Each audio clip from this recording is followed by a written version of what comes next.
My name is Rajneesh and I'm the editor of APAC News Network. So, primarily, we are having this 2 day cloud and security summit over today and tomorrow, and attended by a host of the government side policymakers and enterprise side technology decision makers.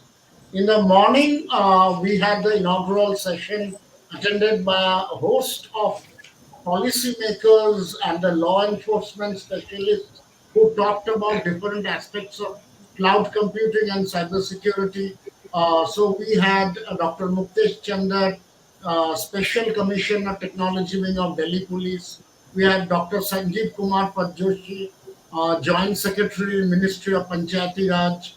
We had Jayesh Ranjan, the Principal Secretary, Electronics and IT from Telangana.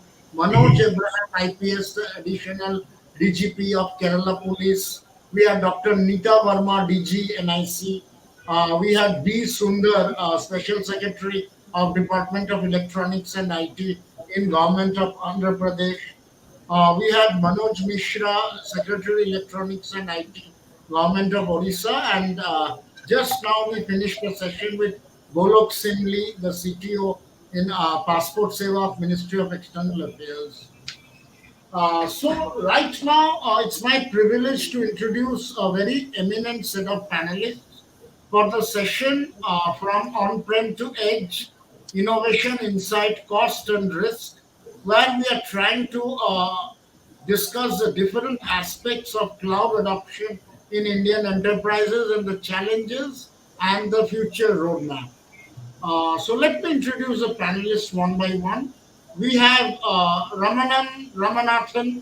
He is the Senior Vice President in TCS and the former Mission Director of Atal Innovation Mission and the Additional Secretary of Niti Aayog. Welcome, Mr. Ramanathan. Thank you. We have with us Mr. Pradipta Patro, General Manager of RPG Group, KC International, the flagship arm of RPG Group. Welcome, Mr. Patro. We have with us Mr. Dhaval Pandya. He is the CIO of Piramal Enterprises Limited. Welcome, Mr. Pandya. Thank you very much, Ramesh. We have with us Mr. Vijay Gurumurthy, Director Enterprise IT, Capgemini. Welcome, Mr. Gurumurthy.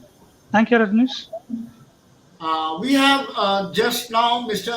Joined by Mr. KV Dipu, President and Head Operations and Customer Service, Bajaj Allianz General Insurance. Welcome, Mr. Dipu.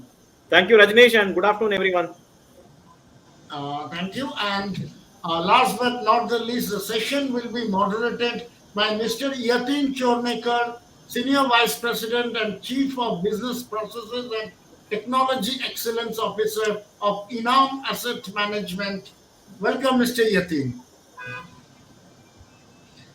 So now I will hand it over to Yateen. The session is yours, and over the next 1 hour, I'm sure we will have a very insightful and enlightening discussion on different aspects of cloud computing and the challenges Indian enterprises are facing in adoption in different facets of cloud, especially during the pandemic. So over to you, Yateen. Thank you, Rajneesh. See, for the last 1.5 years, each one of us across the globe is exposed to the pandemic. And the pandemic has taught us to adapt new ways of operating. Enterprises are going through work from home, which would have taken much longer, but which got accelerated because of the pandemic. This has led to significant change in the pattern of workload for most organizations. How has this change in workload patterns impacted multi-cloud strategy adoption? We all know, right, that it has accelerated the adoption of the cloud. So what I would do is ask a couple of questions, and in the sequence of Raman sir, Dipu sir, Pradipta, Dhaval, and Vijay, each one of you will give your inputs to the questions. so that the event would be insightful, knowledgeable for the listeners, and overall, right, involving for everyone. So my first question is, having this background, how are enterprise managing multi-cloud strategy today with clouds coming from multi-service providers? I repeat my questions. How are enterprises managing multi-cloud strategy today with cloud coming from multi-service providers? So over to you, Raman sir. Yeah, thank you, Yateen ji, and good morning, good afternoon to everybody who is logged onto the call. It's indeed a pleasure and privilege for me to be able to share a few thoughts on this particular occasion. We are living indeed in unprecedented times, and the COVID-19 crisis, a simple virus, has paralyzed countries across the world. It has created grievous disruption to supply chains across the world. It has created grievous disruption to lives and livelihoods. But at the same time, technology has come to the fore in being able for businesses as well as for individuals to be able to address this crisis.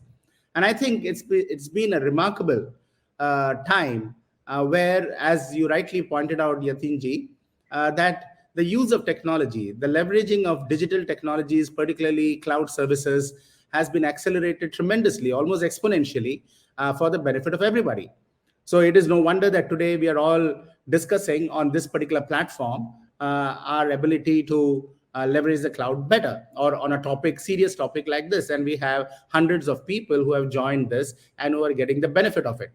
1 year ago, this was not happening. Even though the technology existed, even though all these facilities were there, it never got the sort of thrust that it got because of the COVID-19 pandemic.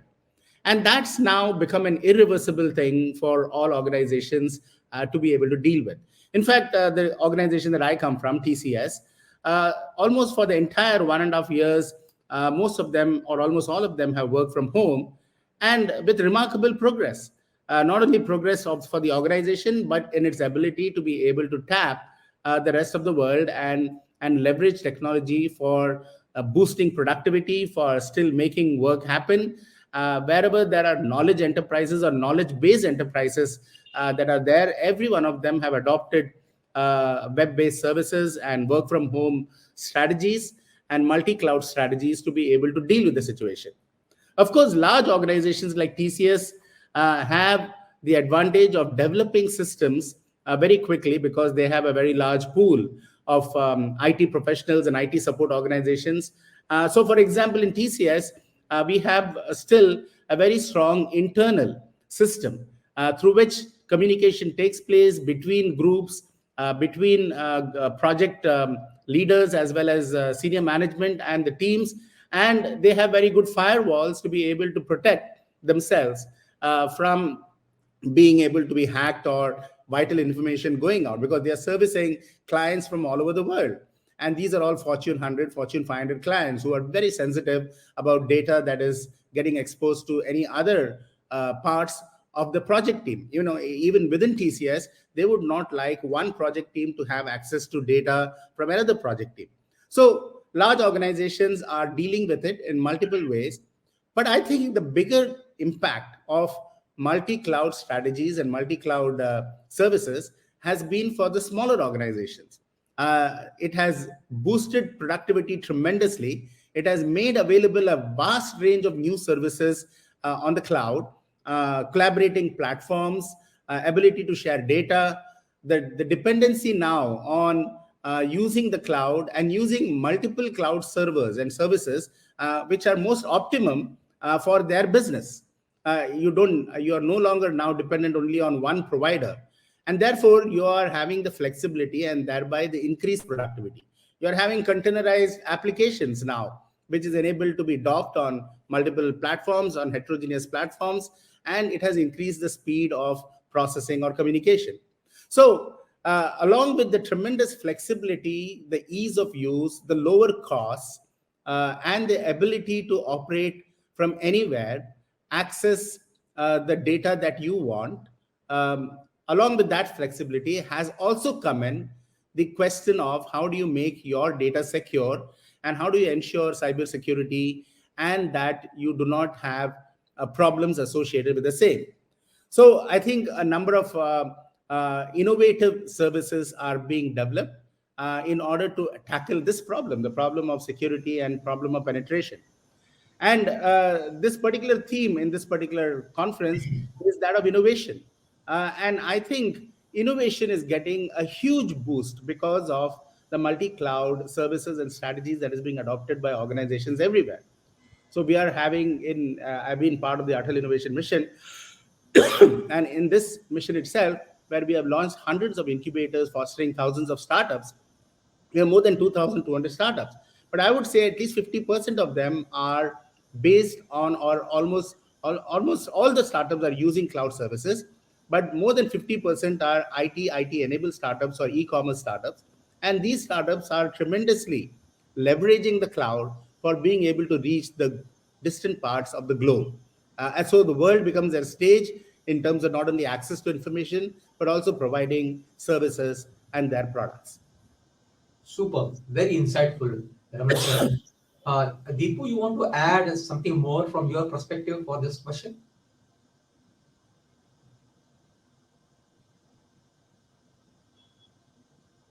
Sorry, I just realized I was on mute. Thank you, Yateen. And since Ramanan covered a wide range, I'll just maybe touch upon a couple of aspects, to add to the discussion, rather than repeat some of the points, right? I think specifically to your point around multi-cloud, clearly there are 2-3 benefits. One is, of course, the classic case, right, for multi-cloud is you have leverage because you avoid locking into one specific cloud provider, which obviously helps you from a cost perspective. The other is there are multiple cloud providers who provide different features, and therefore for some specific workloads or projects, right, if you're not satisfied with a specific platform, then you can leverage others. I think clearly that's again one. Sometimes you also have geographic considerations because there are some regulatory norms around deployments, in country deployments, so that again helps you in case you have a geographic spread beyond one country.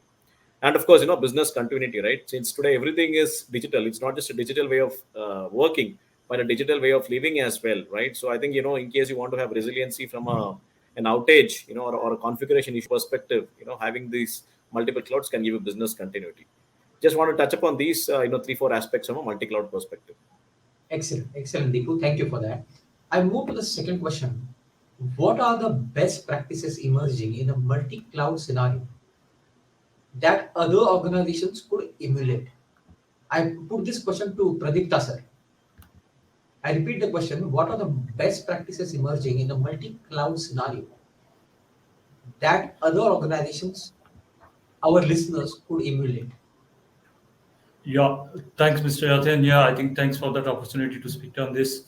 And what exactly Mr. Ramanji said and Mr. Mr. Dipu has said, highlighted, the multi-cloud is what is the best practices. What I can say is to leveraging or what kind of workload or what kind of business we have. Depend upon that, we need to fit into those perspectives to any cloud of that.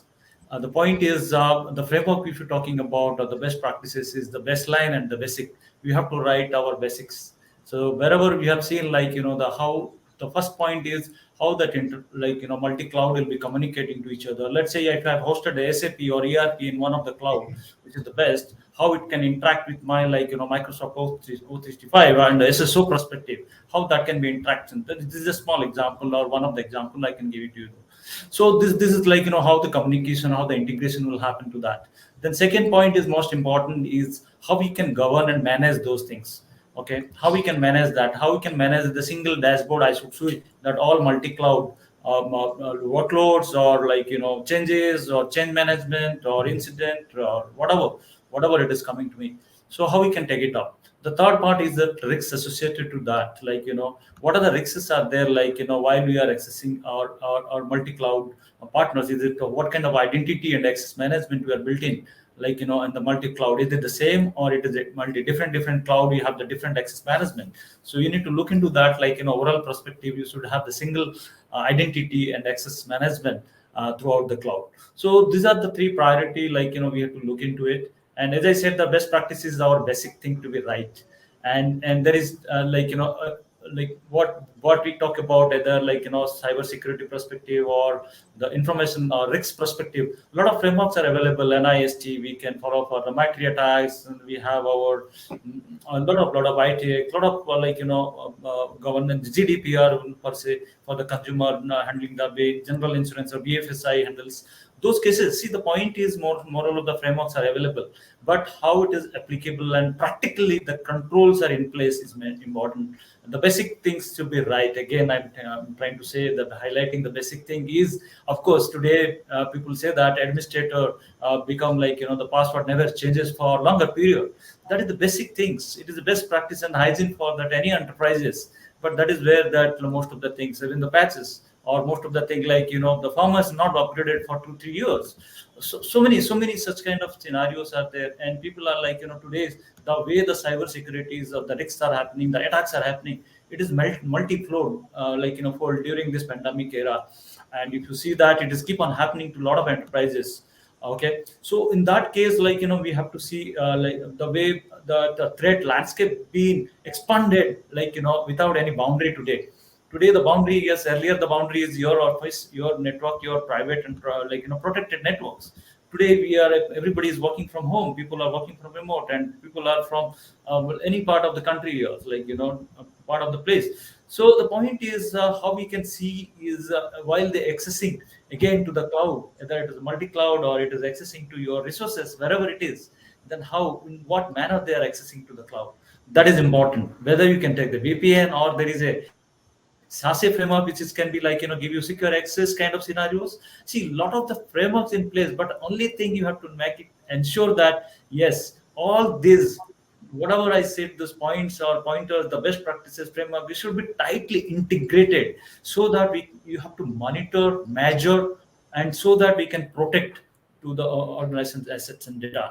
And also the same time you have to have given confidence to that, either the user side of it or the business side of it, that yes, we can assure them that yes, the users who are sitting at anywhere from any devices is securely accessing to my data, or it is might be any cloud that resides. And the same time you have to give that user experiences as well. We should not put 2-3 multiple MFA or multi-factor authentication to the users for different application. It should be standardized, it should be SSO to be enabled, and that the VPN means automatically that VPN should be connected while you logged into that. It will do the posturing part of it also, or whether the patches are updated or whether the person is logging into, or there might be another technology you can think about for the desktop virtualization, where desktop as a services we can team can access for anywhere, so you are not putting the data anywhere. So those are best practices is already there in place. And this is end to end. You need to ensure that the data, wherever it is rest or transit,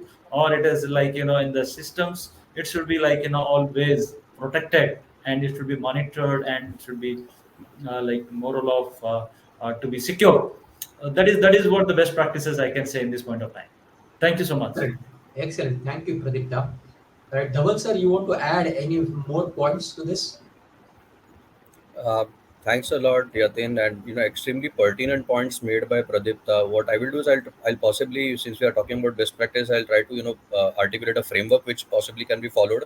There will be some bit of overlap, obviously, with what Mr. Pradipta said, because it was all very, very relevant.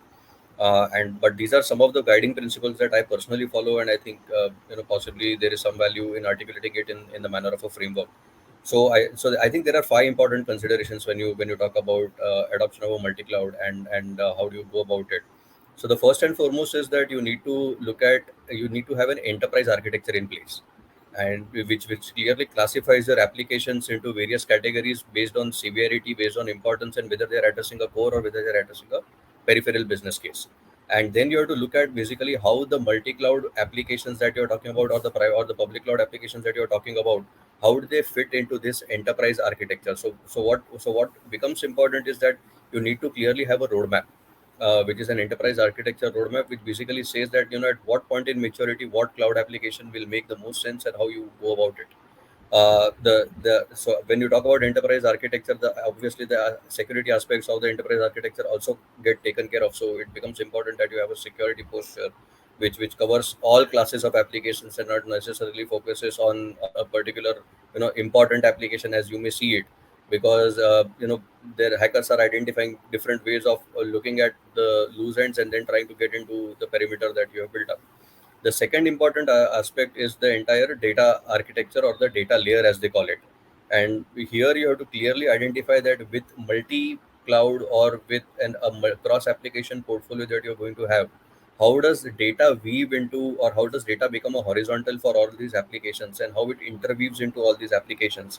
And some of the considerations obviously here become the data privacy, the data security, and most importantly the data governance. I think that is the most disregarded part when it comes to data management, because people are focusing a lot on privacy and security, but the governance and the lifecycle management of data is something that gets disregarded.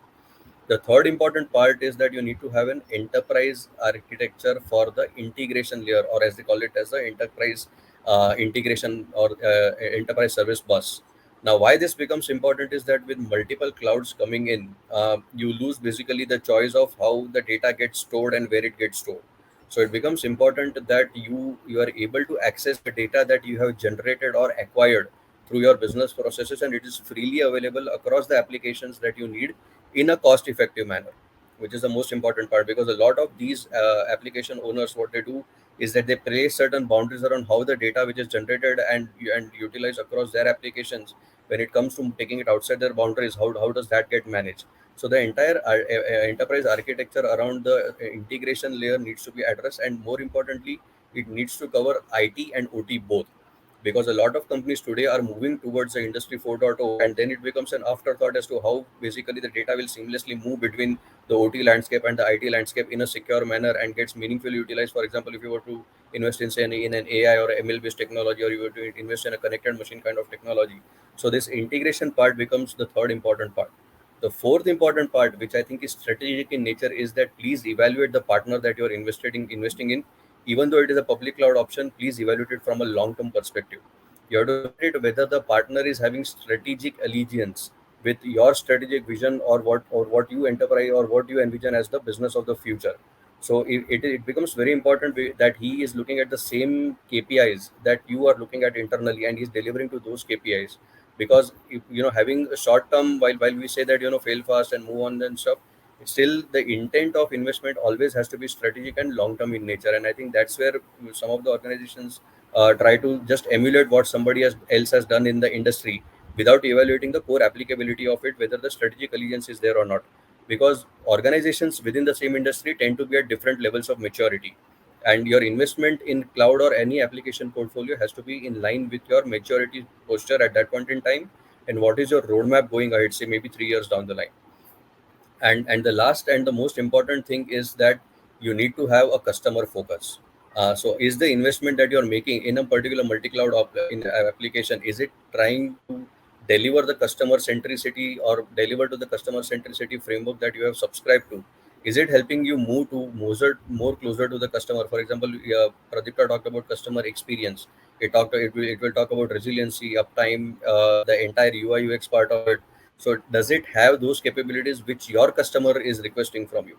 So I think these are five principles which broadly cover all the aspects of when you look at evaluation of a multi-cloud application or strategy.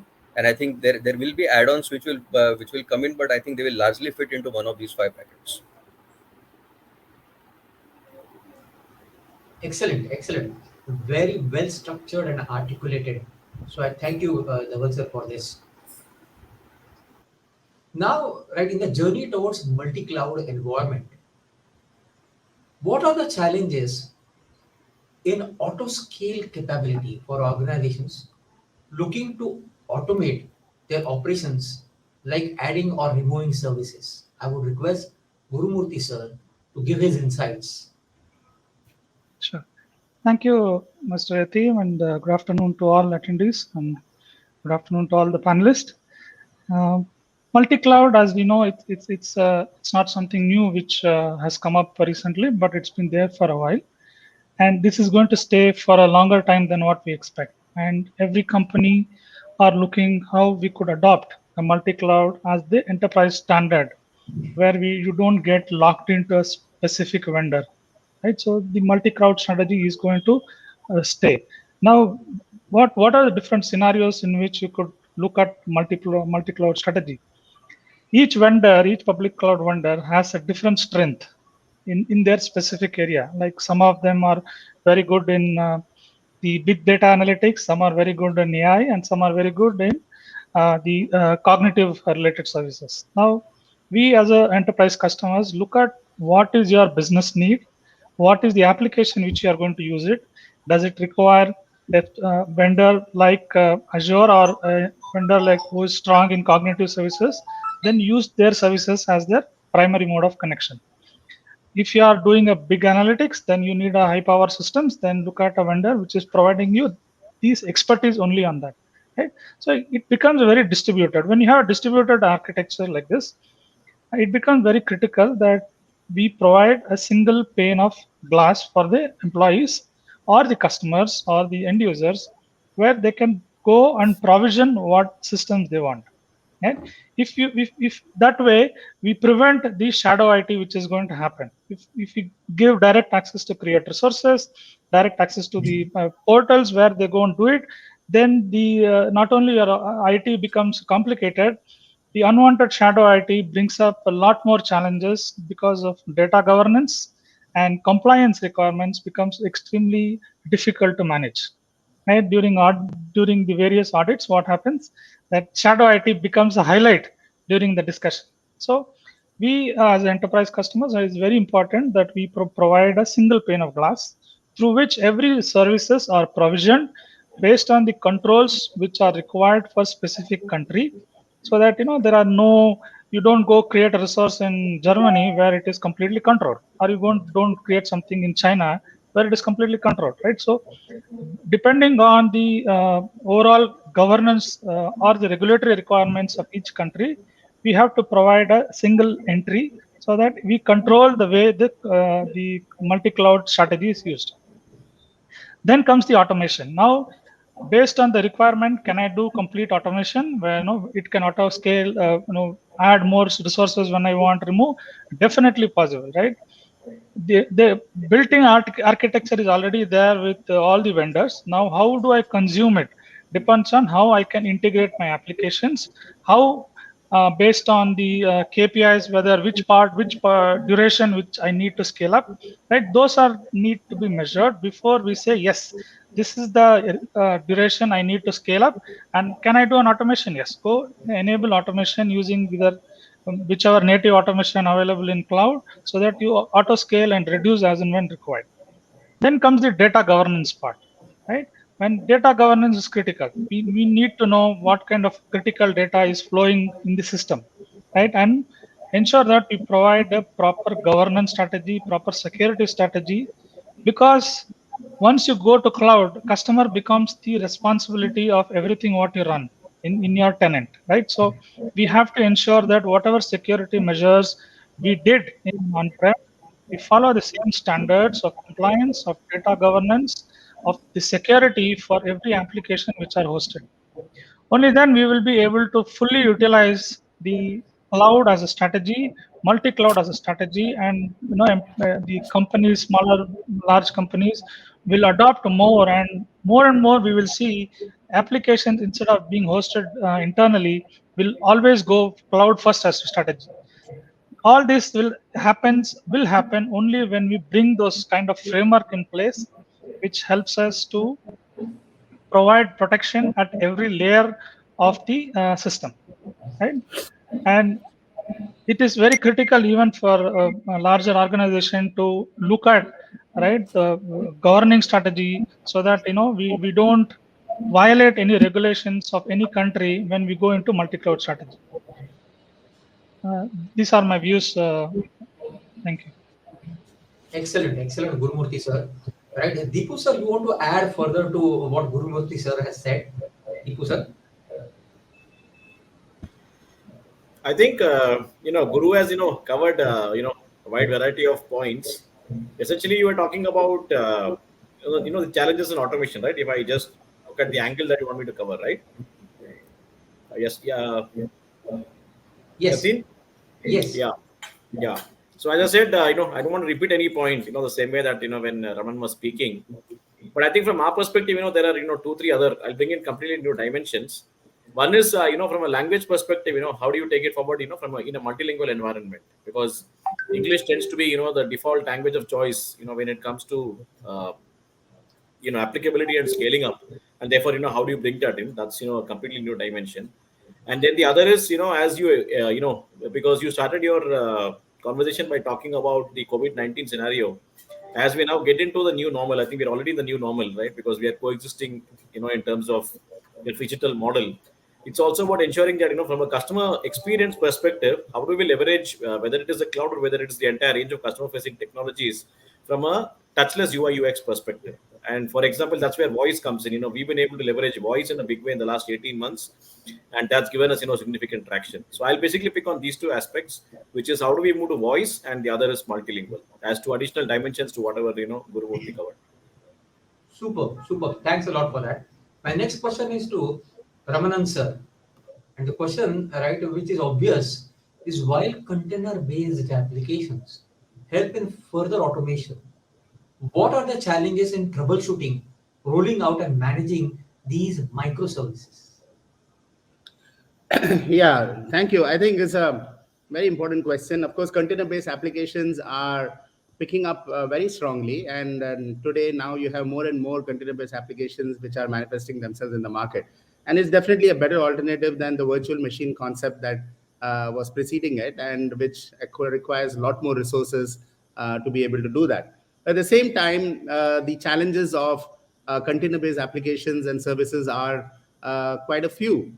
One is, for example, if you want, when we are talking of any cloud-based service, or when we are talking of any multi-cloud based strategy, there are 5 or 6 very important things that we have to keep in mind, and that's where we have to see whether container-based applications will serve the purpose. One is, you want the flexibility. Agility has become very important in today's world. It's not that ability is there for most of the customers, but the agility. And that's why cloud services have become so very important, because they bring the desired agility for an enterprise or for a startup to be able to deal with, the ease of operation and the ease of launching new services. First and foremost, are you able to launch new services very easily? And secondly, are you not only for your customers, but also for your employees? That is why, you want to be more agile, and cloud services and cloud strategies can help you in that. And in that, do container-based applications actually help you to launch new services more quickly and effectively, or is it more difficult? Second is, how do you scale them up? You see, scaling up is another big challenge. You are able to launch new services, both for employees and customers, but your ability to scale them up depends upon also the cloud service provider, as well as the support services that they are giving. For example, you launch new applications using the cloud strategies or container-based applications. How easy it is for you, or what is the level of support of testing that you are able to get before you launch these applications? The third is, does it simplify your operation, or does it complicate your operation? And simplifying operations means not just the ease of use, but also simplification in terms of compliance requirements, regulatory requirements, auditing requirements, and all of that stuff. Is there something that is it facilitating it, or is it creating more complications? The fourth is, and this is most important, agility means ability to increasingly innovate and speedily innovate for creating new applications and new services. Does your cloud strategy and do container-based applications help you in increasing innovation speed within your organization, or does it become more difficult? And then finally, everyone, we need to keep pace with emerging technology. Take, for example, today you have most cloud-based services as AI-based cloud-based services, and that's increasing. And AI-based cloud services need access to data, big data analytics, and the ability to process them very quickly. And you don't want applications which will limit that scope, or a multi-cloud strategy that is not going to allow easy access. And finally, I also think, when organizations have to think about what is the expertise available to develop these cloud-based applications or container-based applications in the marketplace. If you don't have enough expertise and you are locked up with some proprietary strategies for developing these applications, you're going to limit your ability to launch new services or new innovations, as well as limit the ability of scaling and so on and so forth, because you don't have that sort of expertise available. So when you look at all of this, it's a very, very conscious choice that you have to make on which cloud service provider or which container application based provider would you like to finalize on. And at the end of the day, also with scaling comes other costs, software licensing costs, and so on and so forth. So you have to see whether what starts off in a very attractive mode as a lower cost strategy doesn't boomerang into a high cost strategy because of unexpected licensing and other factors starting to creep in when you start doing the licensing. So these are some of the challenges that one has to be on the lookout for when you are looking at both container-based applications or multi-cloud strategy, or do we select the standard processes that an organization has. But one thing is certain, that because technology is changing so rapidly out in the market, if you are not having an open mind to select alternatives, then you will be stuck behind and you will not be as agile as some of the others are. And that's what you're seeing more and more out in the marketplace. And some of the points that Dipu mentioned very correctly, multilingual strategy, IVR based voice recognition strategies, these are now becoming an inherent part of any cloud based application that you want to be launching. So how well does it integrate into the emerging technologies is also a very important question. Superb, super, very insightful. Thank you for that. Pradipta sir, would you like to add additional points to this? Yeah, I think Ramanji has already highlighted the containerization, microservices, what it is. See, today, if you look into that completely, the DevOps pipeline, we are always looking into the agility, and we don't want to something to the way you used to do for so many years, for that your application is out of services while you do a lot of testings before getting into UAT and all those parameters where the DevOps pipeline, where these microservices really help us in this, the containerization, whether it is if you have the computing storage or whatever services it is already available on this hyperscalers. And here, the microservices will help us, you can have changes your whatever the specific thing, you can change it off so fastly, even though the consumer can't notice those changes will be happening every time. Even though if there is a lot of services to be changed, a lot of things to be changes per day, the number of is gone high if you talk about some of that e-commerce sites. If you see the changes so rapidly, even though user can't notice it. So this is microservices really help. The containerization is really helping this. And as Mr. Dipu already highlighted, the automation part is, of course, the key to that in the chatbot or IA, ML. Even though for manufacturing industry, a lot of the machine learning things being automated. The RPA things is in place nowadays to have automating those services. So this is what the journey. The future is definitely all those microservices, Kubernetes. We have IAML enabled, that everything to be automated and tightly integrated again, and to all technologies to provide the excellent, better services to the consumer and customers. Thank you. Superb, Pradipta, superb. My next question is to Dhaval sir. Why are agile and DevOps driven organizations looking at adopting shadow IT practices? So you can address me as Dhaval. I'm perfectly fine with that, Yateen. And I think it's a very pertinent question. And so what's happening is that I think the world has tasted the success of digital transformations, and I think the COVID, in fact, actually, while it was not something that one would look forward to, somewhere when technology and digital comes, I think it has somewhere accelerated the pace of the transformation. So with organizations having seen the value in investing in their digital transformations, they want everything as of yesterday.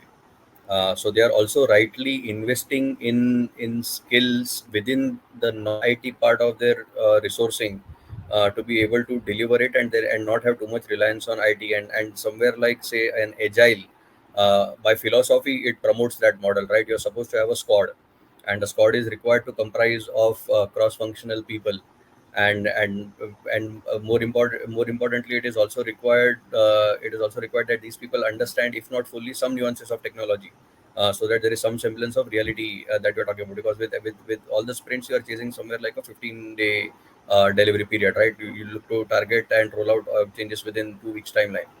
So and the second aspect, so with that, organizations think that it's imperative that there is a second layer of technology delivery available, which we call it as the shadow IT, which resides within the business functions, and the reliance on IT as such comes down. The second part is, I think a lot of that is also driven by the entire AI and ML bandwagon, because people have seen again the value of investing in, for example, data sciences, where they think that okay, and data scientists by nature tend to reside within business functions. They don't primarily reside within the technology functions, because they need to have that correlative frame of mind where they understand the domain, the particular problem that they are trying to address, and identify the patterns and the parameters which they can use for delivering these technologies. So that again by design somewhere promotes or helps the burgeoning of excuse me, the shadow IT within the organizations.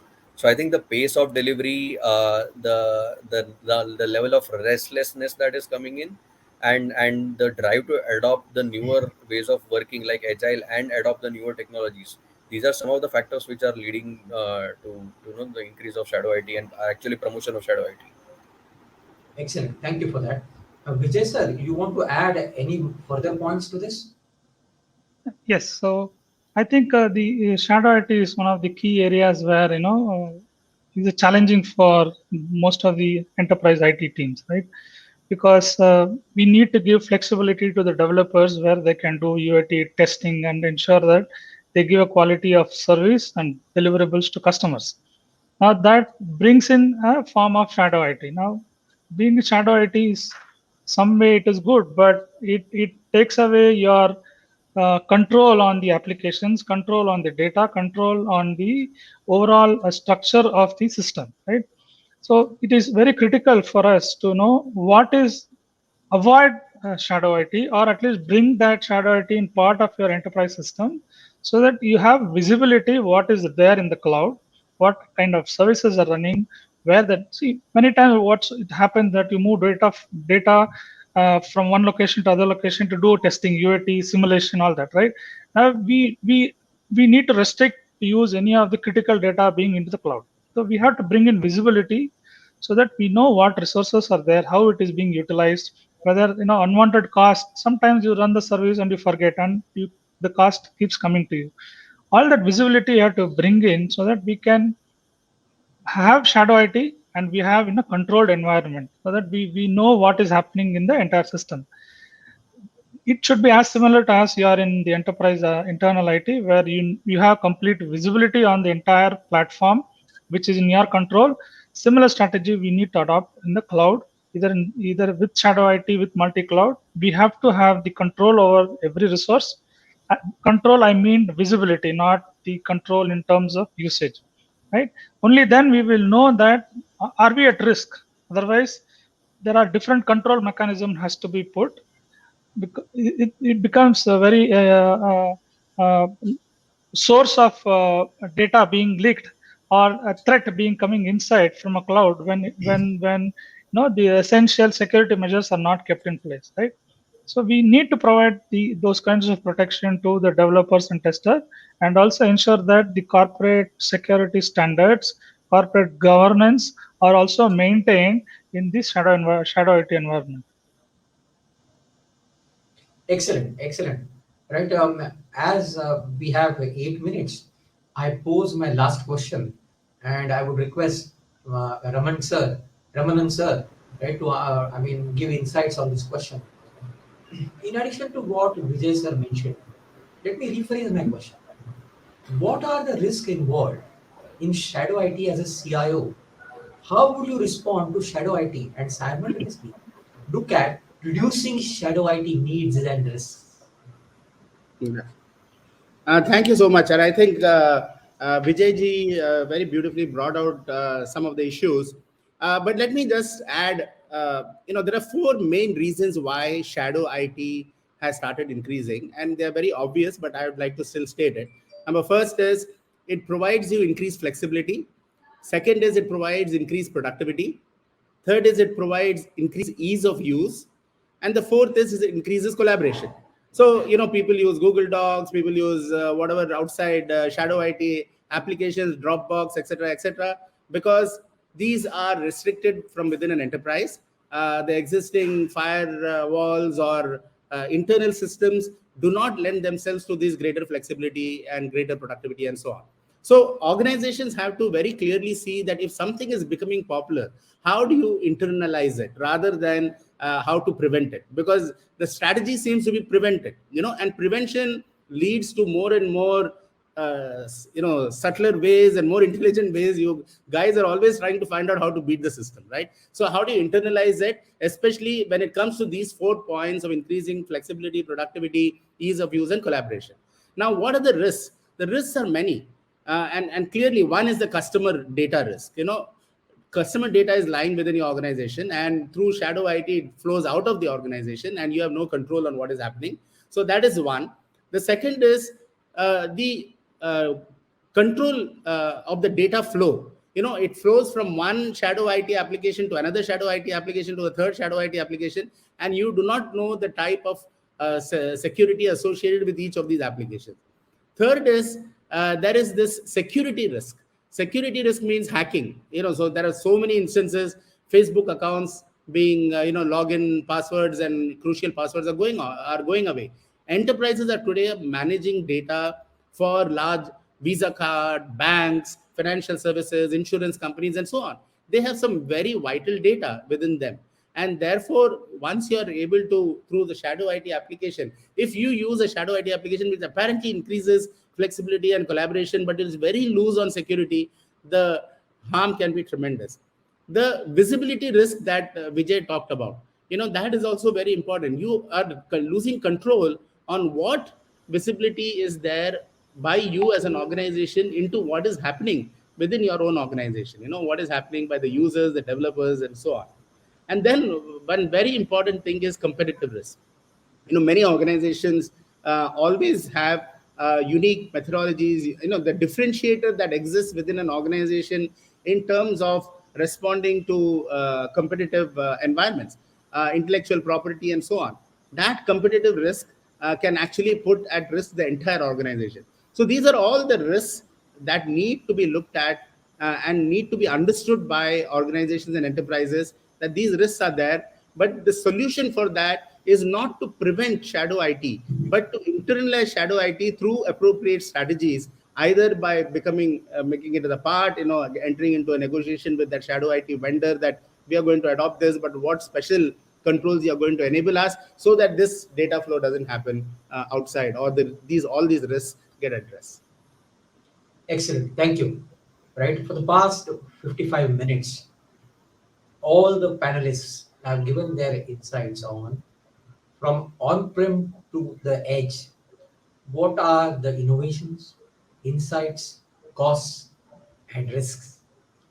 I hope the viewers got a lot to learn and can ease them in their adoption strategies. So I really want to thank all 5 of you to share your insights so that the audience can be benefited. Wishing you happy Navratri, and let the Navratri bring a lot of happiness and help us to come out of the pandemic. Thank you all. Thank you. Thank you so much. Thank you, Yateen. Thank you, everyone. And Yateen, well moderated by you. And thanks to everyone. It was an enjoyable discussion. Thank you all. Bye. Thank you. Thank you so much.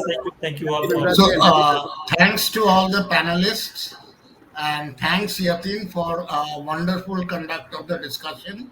And I'm sure this was a very insightful discussion. And for information, about 250 live audience watched this, and I'm sure some of these deliberations and best practices can be utilized by the audience in their respective organizations also.